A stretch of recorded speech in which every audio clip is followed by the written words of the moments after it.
ప్రభుత్వ junior college విద్యార్థులకు మరియు డిగ్రీ విద్యార్థులకు మధ్యాహ్న భోజన పథకం ఏర్పాటు చేయాలని ప్రభుత్వాన్ని డిమాండ్ చేసిన వీసీకే విముక్తి చిరుతల పార్టీ ఉమ్మడి జిల్లాల ఇన్ఛార్జి అంబాల అనిల్ కుమార్ మీడియా సమావేశంలో మాట్లాడుతూ రాష్ట్రంలో వివిధ జిల్లాల్లో ఉన్న విద్యార్థులు చదువుకోవడానికి పేద విద్యార్థులు ప్రభుత్వ జూనియర్ కాలేజీల్లో డిగ్రీ కాలేజీల్లో మధ్యాహ్న భోజన పథకం ఏర్పాటు చేయాలని చెప్పి ప్రభుత్వాన్ని డిమాండ్ చేస్తా ఉన్నాం.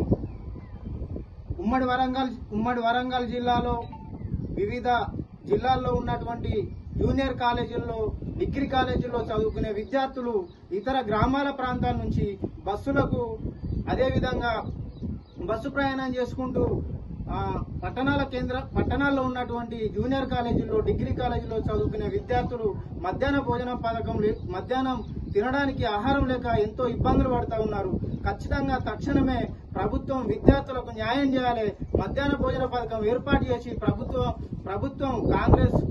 కాంగ్రెస్ రాష్ట్ర ప్రభుత్వం విద్యార్థులకు న్యాయం చేసి విద్యార్థుల పక్షాన ఉండి విద్యార్థులకు న్యాయం చేయవలసిందిగా కోరుతా ఉన్నాం. గత టీఆర్ఎస్ ప్రభుత్వం విద్యార్థులకు ఇచ్చినటువంటి హామీని నెరవేర్చలేకపోయింది. కాంగ్రెస్ ప్రభుత్వం తక్షణమే విద్యార్థులకు న్యాయం చేయాలి. కాంగ్రెస్ ప్రభుత్వం విద్యార్థులకు న్యాయం చేస్తుందని చెప్పి మేము కోరుతా ఉన్నాం. ఈ మీడియా సమావేశానికి సహకరించిన అందరికీ ధన్యవాదాలు.